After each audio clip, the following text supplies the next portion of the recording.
Good evening aspirants welcome to West Bengal competitive guidance. आज के आमादेर आलोचनार जे टपिकटी सेटी हलो all in one preparation strategy अर्थात एक ढिले सब पाखी एमन यदि कोनो टैगलाइन देওয়া যায় তাহলে সেই ধরনের ভিডিও হচ্ছে এটি।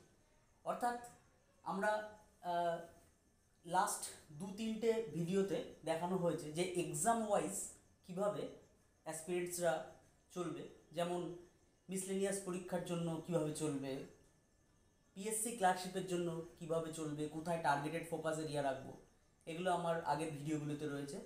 তারও আগে কোনো এক ভিডিওতে আমি ফুড এসআই পরীক্ষার টার্গেটেড এরিয়া এভাবে এক্সাম ওয়াইজ টার্গেটেড এরিয়াগুলোকে সেট করে দিয়েছিলাম। আজকে আমি এই ভিডিওটা তাদের জন্য বিশেষ করে বানাচ্ছি যারা ডাব্লিউবিসিএস পরীক্ষাকে জীবনের সবচেয়ে বড় প্রায়োরিটি বা আলটিমেটাম ধরে চলছে, কিন্তু চাকরির বাজারে একটা ভালো চাকরি পাওয়ার ক্ষেত্রে ওয়েস্ট বেঙ্গলের যে কোনো গভর্নমেন্ট জবই তো যথেষ্ট, তো সেইটার জন্য যারা মোটিভেটেডলি খাটছেন তাদের সকলের জন্য একটিমাত্র স্ট্র্যাটেজি, অর্থাৎ এরই নাম অল ইন ওয়ান প্রিপারেশন। কিন্তু আমার যেহেতু স্পেশাল প্রায়োরিটি সবসময় ডাব্লিউবিসিএস এক্সাম, তাই আমি এর মার্কিং স্কিম বা স্কোর অ্যালটমেন্ট যত সাবজেক্টে যে আছে এই থেকেই আমি স্টার্টিং করব, কারণ এইটাই সবচেয়ে হার্ডেস্ট পোর্শন আর যার সিলেবাস এক্সপানশন অন্য সব এক্সামকে ছাপিয়ে যায়। আউট অফ দ্য বক্স এমনই কিছু ঘটনা এখানে আছে, তো এটার জন্য যার প্রিপারেশান হয়ে যাচ্ছে অর্থাৎ ওয়েস্ট বেঙ্গলের বাকি এক্সামগুলো তার কাছে অ্যাচিভেবল এমনটা একটা ধরা যেতে পারে। তো আমি নিজস্ব জীবনের অভিজ্ঞতায় চাকরি জীবনের স্ট্রাগল সেখান থেকে উপনীত হয়ে আজ এই আলোচনায় আসছি। দেখো একটু ইন্টারেস্টিং লাগবে, এবং তোমাদের যদি এ সংক্রান্ত কোনো প্রশ্ন থাকে তবে অবশ্যই কমেন্ট করে জানি। স্কোর অ্যালটমেন্ট হিসাবে আমরা প্রিলিমস পরীক্ষার সিলেবাসের তো জানি, হিস্ট্রি আইএনএম 25+25 50 মার্কস, ইন্ডিয়ান জিওগ্রাফি আর West Bengal geography 25, science and technology 25, math GI মিলে 25, ইংলিশ 25, কারেন্ট অ্যাফেয়ার্স জিকে মিলে 25, পলিটি আর ইকোনমিক্স মিলে টোটাল 25। এই হলো 200 মার্কসের একটা ডিস্ট্রিবিউশন। কিন্তু আমরা এখানে ডাব্লিউবিসিএস এক্সামকে যেহেতু পাথেয় করে চলবো, তাই ডে 1 থেকে আমাদের টার্গেট হবে integrated prelims plus men's preparation. সেই কারণ সেটি ছাড়া তো আমরা আলটিমেটলি চাকরিটি পাবো না, বা অন্য চাকরিগুলোরই পরবর্তী ধাপগুলোতে কিছুটা মেন্স ওরিয়েন্টেড জায়গা থাকে, বিশেষ করে ল্যাঙ্গুয়েজ পেপারগুলো। তো আমরা প্রথম থেকেই শুরু করব প্রিলিমস আর মেন্সের ডিস্ট্রিবিউশন ধরে। একই রকমভাবে মেন্সের ডিস্ট্রিবিউশন ধরলে তোমরা প্রত্যেকেই জানো, পেপার 3তে হিস্ট্রি জিওগ্রাফি 100, পেপার 4-এ হচ্ছে সায়েন্স অ্যান্ড টেকনোলজি অ্যান্ড জিকেসিএ দুটো মিলে 200, সায়েন্স পোর্শানে 100 to 110, জিকেতে 90 to 100। একই রকমভাবে পেপার 4-এ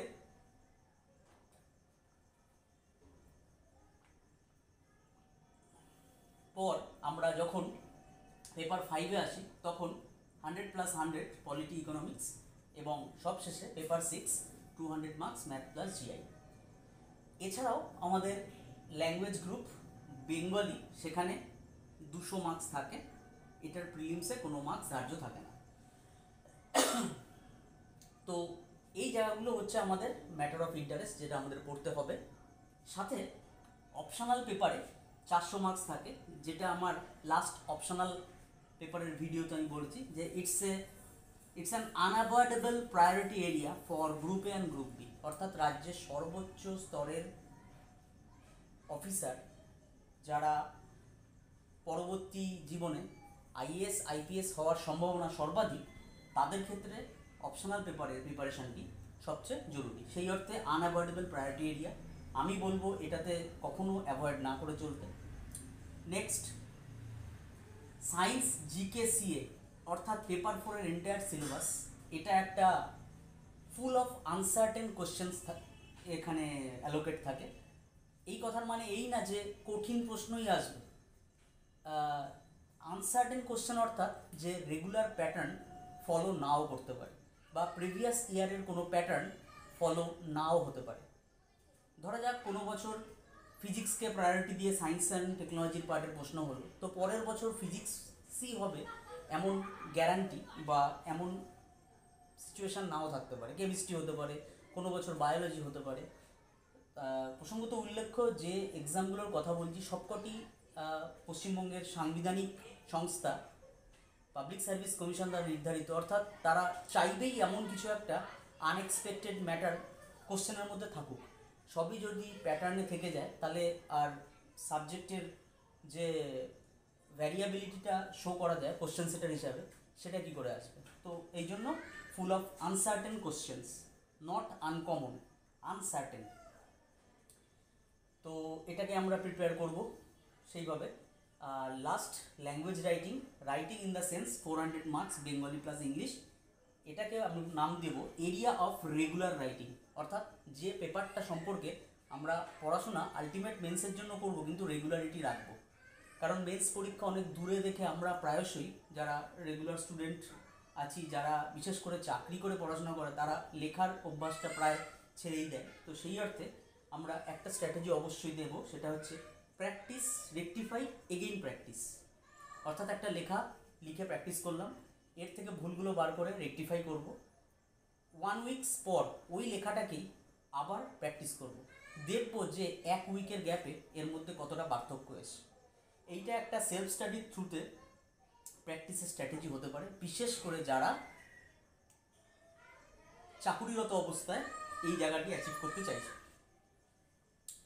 তো আজকের ভিডিওতে আমরা কি কি করব না, অর্থাৎ কোনো রকম নেগেটিভ ওয়ার্ডের ইউজ না করে মাস্ট ডু পয়েন্টে যাব। কারণ নেগেটিভ বাক্য বললেই একটা না চলে আসবে। এই অর্থে আমরা শুধুমাত্র মাস্ট ডুগুলোকে দেখব, মাস্ট ডোন্টসগুলোকে দেখব না, শুধুমাত্র পজিটিভিটি, যেটা আমরা আগের দিনের ভিডিওর লাস্ট পয়েন্ট বলেছি যে পজিটিভ মাইন্ডসেট।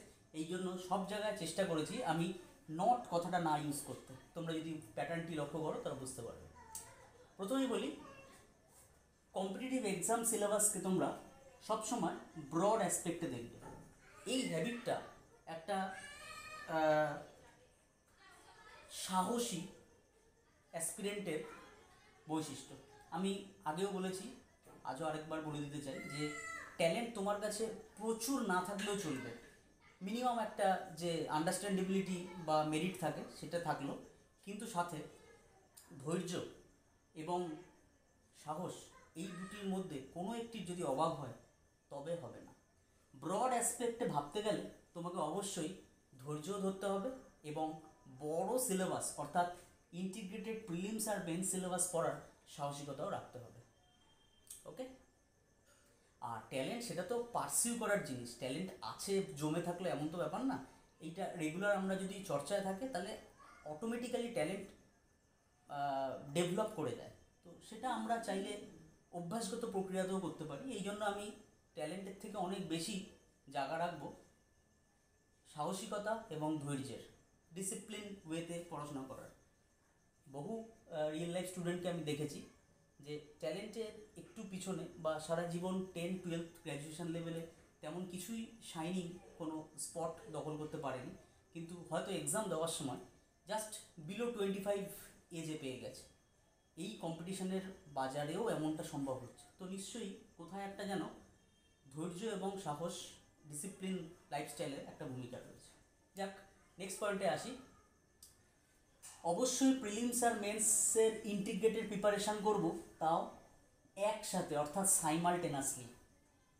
আমরা যারা সিংহভাগ WBCS পরীক্ষায় বসি তারা কি করি, হয়তো তোমরা আমার সাথে একমত হবে যে প্রথমে PSC ওয়েবসাইটে নোটিফিকেশান দিল, সেটা কোনো মতে স্টাডি করলাম না করলাম, জাস্ট কোন ওয়েবসাইটে যেতে হবে, কোন কোন স্টেপ, ক টাকা ফিজ, এই অনুযায়ী একটা ইউটিউব ভিডিওতে স্টেপ বাই স্টেপ দেখে ফর্ম ফিল আপটা করে ফেললাম। নেক্সট, প্রিলিমস পরীক্ষার টেন্টেটিভ ডেট 45 ডেজ বা 60 ডেজ পরে থাকে, আমরা সাথে সাথে 60 ডেজে উত্তীর্ণ করার স্ট্র্যাটেজি খুঁজতে শুরু করলাম। তার জন্য কোনো সিনিয়রের কাছে গেলাম, কোনো অলরেডি অ্যাসপিরেন্ট দাদার কাছে গেলাম। তো এইভাবে করে বাই চান্স যদি আমার প্রিলিমস বেরিয়েও যায়, যদিও বেরানোর চান্সটা আমার মনে হয় অর্ধেকেরও কম, 50%-এরও কম, কিন্তু যদিও বেড়ে যায় তবে ধরাশায়ী হতে হবে মেন্স পরীক্ষায়। কারণ মেন্স পরীক্ষায় প্রিলিমস পরীক্ষায় যদি তুমি একটা বর্ডার লাইন স্কোর পেয়ে আসো, তখন সেক্ষেত্রে তোমাকে মেন্সে নাম আসবে কি আসবে না এমন একটা ব্যাপার থেকে যায়, অর্থাৎ lack of confidence in regular study. তো এই সব জায়গাগুলো কি করবে, তোমাকে মেন্স পরীক্ষার আগে যখন প্রিলিমসের রেজাল্ট বেরোলো তখন তুমি হঠাৎ ওভার অ্যাক্টিভ হয়ে সমস্ত যে 1200 নম্বর বা 1600 নম্বরের সিলেবাস আছে সেটি নিয়ে তুমি চর্চা করতে শুরু করলে। নেট রেজাল্ট জেনারেলি খুব একটা ভালো হয় না। এই জন্য আজ থেকেই মাথায় একটা জিনিস একদম গেঁথে নাও যে স্টার্ট করব, যদি আমাকে কম্পিটিটিভ এক্সামে আসতেই হয়, সে WBCS হোক বা যে কোনো এক্সাম হোক। ফর এক্সাম্পল এখনকার যে এক্সামগুলোর ফর্ম ফিল আপ চলছে, আমি আগেও বলেছি, কোনো পুলিশের এক্সাম হতে পারে, কনস্টেবল SI এর ফর্ম ফিল আপ চলছে, পঞ্চায়েত স্তরের হতে পারে, বা PSC clerkship, miscellaneous, food SI, যাই হোক না কেন, আমার টার্গেট প্রথম থেকেই থাকবে ইন্টিগ্রেটেড প্রিলিমিনারির প্রিপারেশন নেওয়া। শুরু তো করি, তারপর দেখা যাক, এই একটা ধারণা থাকবে। নেক্সট আমাদের মাস্ট ডু এর 3 নম্বর পয়েন্ট হচ্ছে ডিফারেন্ট টাইম ম্যানেজমেন্ট, অর্থাৎ কোন সাবজেক্টে প্রতিদিন কত কত টাইম অ্যালোকেট করব। এই ঘটনাটি দুরকমভাবে বিচার করা যেতে পারে। আমার হিসাবে থ্রু আউট দ্য ইয়ার একটা যে কোনো এক্সামের জন্য যে স্ট্র্যাটেজিটা নেওয়া যেতে পারে সেটা সারা বছরই চলছে, কি জানুয়ারি কি ফেব্রুয়ারি কি মার্চ, সামনে কোন এক্সাম আছে না আছে এইটা না দেখে। আরেক ধরনের টাইম ম্যানেজমেন্ট হবে যে এক্সামটা কাছে আসছে তার 30 দিন আগে থেকে। এই দুরকমভাবে টাইম ম্যানেজমেন্ট করা যেতে পারে। অবশ্যই আমরা যে এখানে স্ট্র্যাটেজিগুলো বলছি বা নম্বর বিন্যাস ধরছি তা থ্রু আউট দ্য ইয়ার প্রিপারেশনের জন্য। লাস্ট 30 ডেজ কী প্রিপারেশান নেব সেইটা এই ভিডিওর আলোচ্য বিষয় নয়, সেটা যখন কোনো এক্সাম আসবে সেই এক্সাম ওরিয়েন্টেডভাবে আমি ভিডিও করে তোমাদেরকে আলাদা বলবো। আমরা আজকে মেন বিষয়বস্তু থ্রু আউট দ্য ইয়ার কীভাবে করব, যেটা সব এক্সামের জন্যই সেম। বেশ, সেই টাইম ম্যানেজমেন্টটাকে আমি আমার একটা অভিজ্ঞতার আলোয় মোটামুটি 4:3:2:1 এই একটা রেশিওতে ডিভাইড করে রেখেছি। আমি নিজেও এই পরিপন্থীতেই পরীক্ষা দিয়ে এসেছি এবং 9টি এক্সামে সফলতা লাভ করেছি। তো আমি মনে করি এটা একটা সফল উপায় হতে পারে। অর্থাৎ ধরা যাক আমি দিনে মাত্র 5 ঘন্টা পড়ি, ওকে, তাহলে 5 ঘন্টাকে 4:3:2:1 আমরা আনুপাতিক ভাগাহার করতে পারি। কি দাঁড়ায় তাহলে 2 1.5 1 0.5 টোটাল 5 আওয়ার্স। সেটা যদি আমি 10 ঘন্টা করি তাহলে এগুলো 2 দিয়ে মাল্টিপ্লাই হয়ে যাবে। ওকে, তো জাস্ট এইভাবে একটা আনুপাতিক ভাগাড়ের মাধ্যমে আমরা দিনে যতক্ষণই না পড়বো, প্রত্যেকের ক্ষেত্রে তো এই টাইমটা ভ্যারিয়েবল হয়, কারণ কেউ ফ্রেশার, কেউ জাস্ট গ্র্যাজুয়েট, প্রচুর সময়, কারোর কাছে জব আছে, কারোর কাছে জব প্লাস ফ্যামিলি রেসপন্সিবিলিটিস আছে। তো সেই অর্থে রেশিওটা এটা থাকবে। টাইমটা কত তুমি এখানে বসাবে সেটা পার্টিকুলারলি তোমার চয়েস আর অ্যাভেলেবিলিটি। তো এই হিসাবে আমরা যে স্কোরের ডিস্ট্রিবিউশনগুলো দেখেছি সেটা হচ্ছে প্রথম 3টে পার্ট মিলে 410 মার্কস অলমোস্ট, যেটা হচ্ছে এক্সটেন্ট ওয়াইজ সিলেবাস প্রায়োরিটি। অর্থাৎ এই পার্টের সিলেবাসটা বিরাট একটা এক্সটেন্ট জুড়ে থাকে। যেমন যদি আমি সায়েন্স অ্যান্ড টেকনোলজি বলি, এর কোনো শেষই নেই।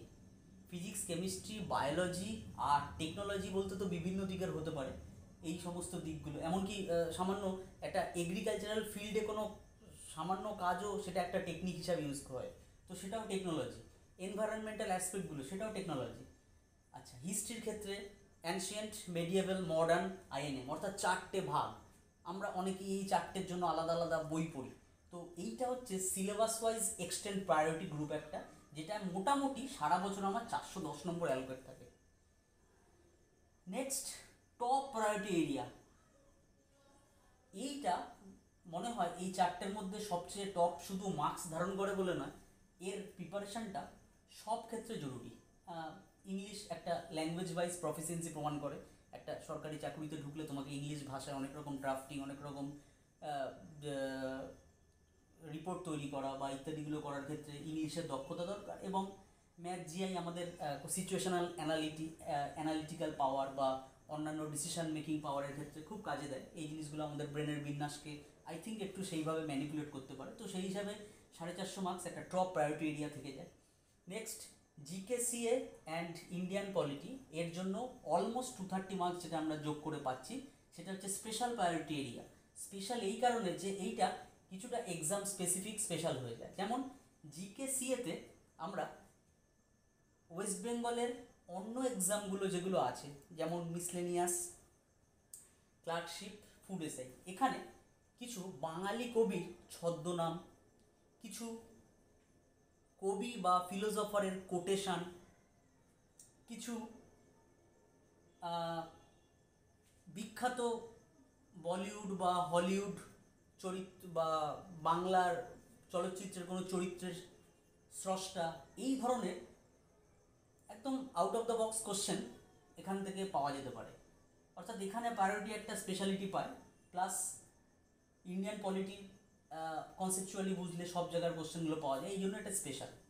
আর ইন্ডিয়ান ইকোনমি এবং বেঙ্গলি প্রথমত প্রিলিমসে থাকে না বলে আমরা সাধারণভাবে বাঙালি অ্যাসপিরেন্টরা প্রথম দিক থেকে একটু ইগনোরের খাতাতেই রাখি।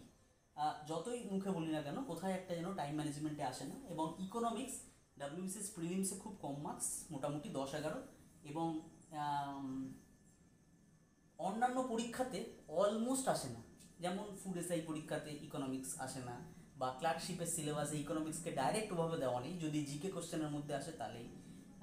একই জিনিস মিসলেনিয়াসের ক্ষেত্রে আসলেও খুব কম, 2-3টে। তো এই অর্থে আমরা একটু ওয়েটেজ কম বলে এটাকে মিড প্রায়োরিটি এরিয়াতে রেখেছি। তো এই চারটে এক্সটেন্ড 410, 450, 230, 310 মার্কসকে কভার করে। এইবার 4, 3, 2, 1 এই টাইম অ্যালোকেশনটা হবে এই রেশিওর নাম্বারের জন্য। সেটা আবার সায়েন্স অ্যাসপিরেন্ট আর নন সায়েন্স অ্যাসপিরেন্টের জন্য আমি আলাদাভাবে বিচার করছি। কারণ তোমরা প্রত্যেকেই দেখেছো, বা যদি ট্যালি করো তাহলে দেখতে পাবে ম্যাক্সিমাম এক্সামগুলো যেগুলো ডাব্লিউবিসিএস 2020, 2021 বা 2019-এ যারা যারা উত্তীর্ণ হয়েছে, ম্যাক্সিমাম আসছে সায়েন্স অ্যাসপিরেন্টসরা। সংখ্যায় যদি আমি ভাবি তাহলে মোর দেন 50% হচ্ছে সায়েন্স অ্যাসপিরেন্ট, এবং নন সায়েন্সরা সেই তুলনায় সংখ্যায় কম। তো এই সমস্যাটাকে একটি কভার আপ দেওয়ার জন্য আমার মনে হয় কিছু স্ট্র্যাটেজিক্যাল চেঞ্জ দরকার। তার প্রধান একটা শুরু হতে পারে এইটি, সেটি হলো 410, 450, 230, 310, এই রেশিওটা 4, 3, 2, 1, অর্থাৎ সবচেয়ে বেশি টাইম দেবো 410-এর জন্য, তারপর 450, তারপর 230, তারপর 310। এটা সায়েন্স স্টুডেন্টরা। যদি নন সায়েন্স ব্যাকগ্রাউন্ড হয়ে যায় তাহলে এই জায়গাটা জাস্ট রিভার্স হয়ে যাবে। অর্থাৎ 450 মার্কস যেটা আছে ম্যাথ জিআই ইংলিশ, এতে সবচেয়ে বেশি প্রায়োরিটি দেবো, তারপর 410, বাকি দুটো সেম। তোমরা প্রত্যেকে এই স্ট্র্যাটেজি অন্তত 1 মাস ফলো করে দেখো।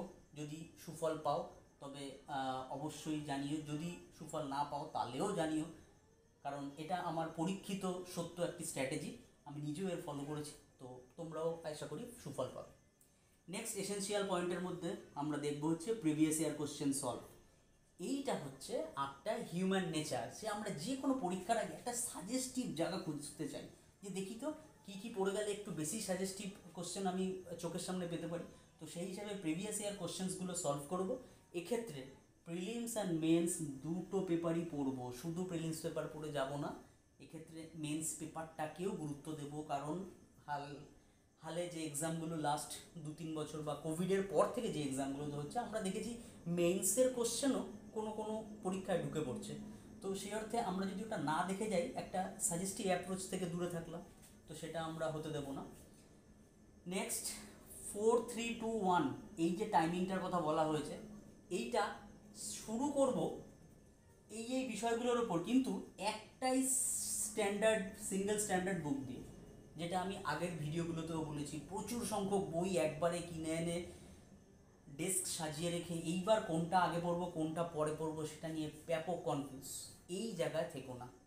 যার কাছে টাইম বেশি দেওয়ার মতো, ওই একই রকম ব্যাপার, যে ফ্রেশার, সবেমাত্র 22 বছর বয়স, গ্র্যাজুয়েশান শেষ করেছে, বিবাহিত জীবন বা চাকরি জীবনে পা দেয়নি, তাদের ক্ষেত্রে নিশ্চয়ই প্রচুর বই পড়ার স্কোপ থাকে। কিন্তু যারা অলরেডি অনেকটা এজ হয়ে গিয়েছে বা যাদের ক্ষেত্রে ফ্যামিলি রেসপন্সিবিলিটি এবং জব আছে, তাদের ক্ষেত্রে তো সব সামলে করতে হয়। সেক্ষেত্রে তারা যদি মাল্টিপল নাম্বার অফ বুকস একসাথে ফোকাস করতে যায় তাহলে সমস্যা আছে। হ্যাঁ, হতে পারে তারা কিছু বই আগেই পড়ে ফেলেছে, তো তাদের জন্য সেটা ভেরি গুড। তখন কিন্তু যদি শুরু করতে হয়, আমাকে সিঙ্গেল বুক, স্ট্যান্ডার্ড বুক দিয়েই শুরু করা সবচেয়ে বেটার বলে আমি মনে করি। আমি অন্তত তাই করেছি। নেক্সট, ইলেকট্রনিক মোডে যত কম সংখ্যক স্টাডিটাকে রাখা এবং পেন অ্যান্ড পেপার মোডে যত বেশিটা সম্ভব হয় চালিয়ে যাওয়া। অর্থাৎ ইলেকট্রনিক মোডে পড়াশোনা করার বেশ কিছু সুবিধা যেমন আছে, অসুবিধাও রয়েছে, তোমরা প্রত্যেকে হয়তো স্বীকার করবে। সেটি হলো যে একটা গেজেট, একটা ইলেকট্রনিক গেজেটকে সবসময় সঙ্গে নিয়ে থাকতে হয়, যার থেকে চোখের ক্ষতি বা একটা ভিডিও দেখে বা কাউর